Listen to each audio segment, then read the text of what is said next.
morning, Dorsett Shoals. Good to see everybody out there. Thank you for clicking on this, and let's taking a listen because we've got some exciting times coming up at Dorsett Shoals. This week, we are going to be able to meet in person.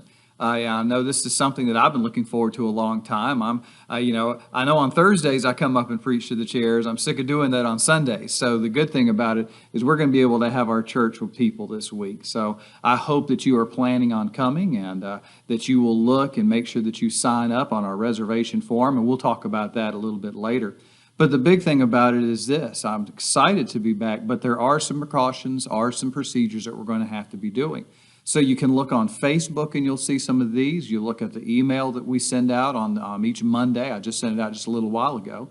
You can look and see a list of these, but I also wanted to shoot this video just to make sure that everybody knows exactly what's going to happen when we come in this Sunday.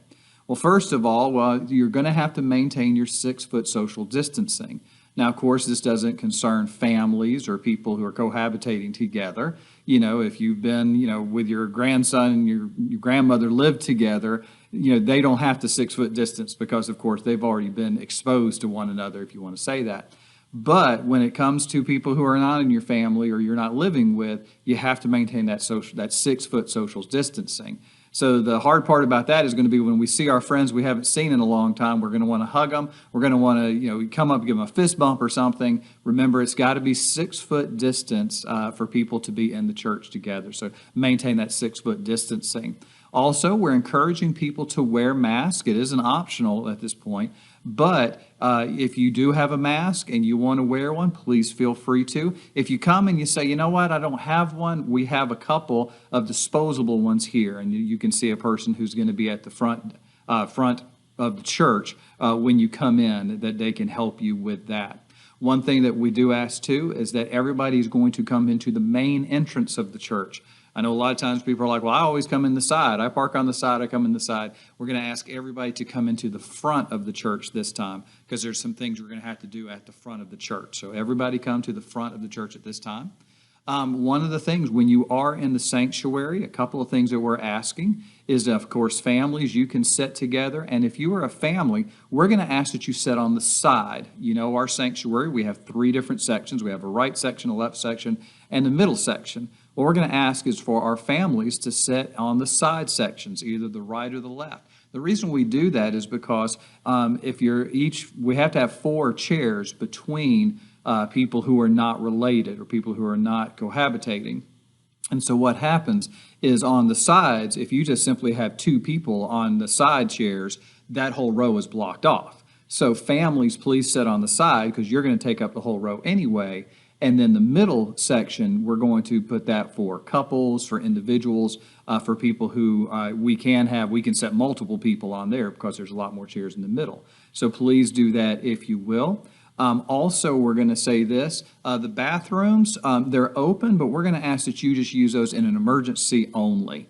That's one of the ways that, that can be transmitted and stuff. So what we want to do is keep those as clean as possible. Again, we're not saying that you cannot use them, but please, don't use them if you don't have to. Use them for emergency purposes only.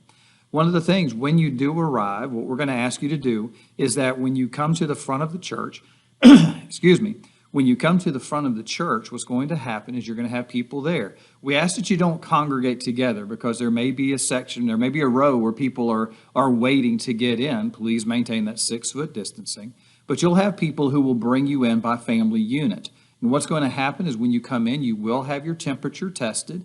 We have some people who got the little temperature gauge that's just going to swipe the head. You won't be, it's not anything obtrusive. So you will have your temperature checked. Anything below, it's 100 and below is what it's supposed to be. Anything over 100, we're going to ask you to come back another time because we don't want to expose anybody. But one of the big things about it, you'll come in, you'll be temperature checked. Then also we'll ask you to go straight to the sanctuary, find your seat, and go ahead and immediately be seated. I know the temptation is going to be, let me go and walk around and talk to some of my people, even if I maintain 6 feet. But we just ask you in that part, please go and just go ahead and have a seat, and we can social distance and welcome each other from a distance if we can at that point. But then also what will happen when the service ends, each row will need to be sequentially let out, and our security team will come by and they will help you with that. So when the service is over, stay seated as we'll let you come out. Now, the big thing about it is going to be this. You'll actually come in through the main sanctuary, the main doors of the church, and then when you leave, you'll actually at that point go out the side doors. So that'll be one of the things as well. I want to remind everybody that there will be no coffee stations set up, so get your coffee fixed before you come. Of course, there's no Sunday school or children's programming, so children will need to sit with their families, no children's church, anything of that nature. There will be no bulletins, no handouts, anything like that, so you don't have to worry about anything like that. Again, I do want to remind people, if you are not feeling well or if you have a fever, stay home. Don't attend. We don't want anybody to get sick or anything like this. If you're elderly or susceptible to the virus, again, we ask that you please don't attend at this time. All services are going to continue to be shown online, so you can see that. That won't be any problem at all, so you'll be able to see that. One thing, too, as you can see with my little buddy right here, we have blocked off some of the rows in the church. This is going to enable that social distancing. So we do ask that you would please not say, well, I'm going to sit here anyway. Please don't move chairs, things like that. Just leave it be as it were. So I appreciate that. We will have two services. We're going to have a 9 a.m. service and an 11 a.m. service. Now, I want to clarify a few things about this. Number one, the 11 o'clock service will be the one that will be interpreted for the deaf, and it will be the one that will be filmed as well. So if you tune in at 9 o'clock, you're not going to see anything. The 11 o'clock service is going to be filmed, and it will also be the one that is interpreted for the deaf. But what's going to happen is when you come in at that 9 o'clock to and 11 o'clock hour, you'll come in, immediately go to your seat, we'll have the service, you'll immediately leave. Now, the reason that we do such a length of time between the two is that then we will come through and we will be disinfecting the seats and everything like that. Lawan is taking care of that for us, got us a machine that's going to be able to do that so that it'll be able to be dried and everything before the next crew comes in. So we do ask for your help with that you would, as soon as you sit down, that you, when we're getting ready to leave, that you would go ahead and listen to the security team that's going to help you with that so that we can, again, go in here and start cleaning so that the next crew can get right back in there as well. Okay, one of the things, too, that I want people to understand, and I hope there's no confusion about, is why we're doing the, if you want to call it, reservation system, is only really name that we could kind of think for it. The reason we're doing this is we're not trying to, say that some people can't come. If somebody shows up, if we have a visitor who shows up, they're going to be welcomed in as long as they adhere to all the things we have to do.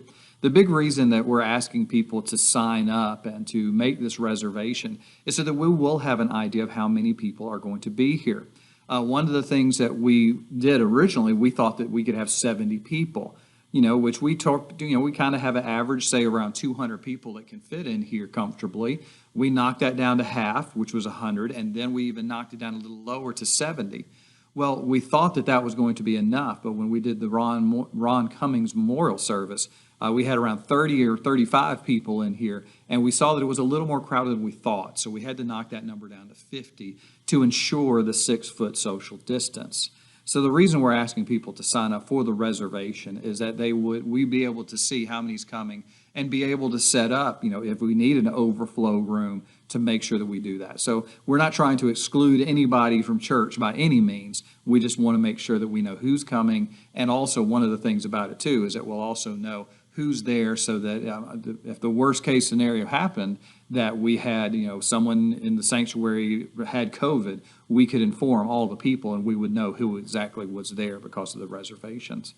But a couple other things just to let you know before I sign off here. One of the things that you're going to notice when you come in is that the sanctuary looks a little different. We've removed all the choir chairs, and our band is going to be moving there a little bit. We do that in some ways just to get a little better sound, another way to try to help with the social distancing for them as well. But I do want to assure the choir, when you come in, don't be alarmed. We're going to have choir. We're not going to do away with choir. This is not something new that's going to last for a long time. This is just something we're doing until we have the choir back. So I don't want anybody to be worried and say, wait a minute, they got rid of the choir. We're not getting rid of the choir. We just got rid of the chairs for right now because we're not going to have a choir until at least August 2nd. So I hope that you will see that and, again, be a part of that. Again, I'm really excited about this Sunday, and I know it's not the ideal. I know that when people come in, we want to give them a hug. People we haven't seen in months, it seems, we want to be able to give them hugs and stuff. But there will be that day when we can do that. But this week, I do ask you to please just have a great attitude about yourself when you come in, and make sure that you're just following the rules, following the procedures and stuff, so that we can, again, meet together as family and honor God in all that He is doing. So again, thank y'all for joining me. If you have any further questions, please feel free to call me. Y'all know my number, everything like that. Please feel free to call the church office if you need to. Some of you may be like, well, I can't find the reservation invitation anymore. Call the church office, and you can let the secretaries or myself know, and we can put you on there and get you on it. But again, we just are looking forward to seeing everybody this Sunday, and I hope that you're having a great day. Y'all be safe, and hopefully I'll see a lot of y'all on Sunday. Talk to you later.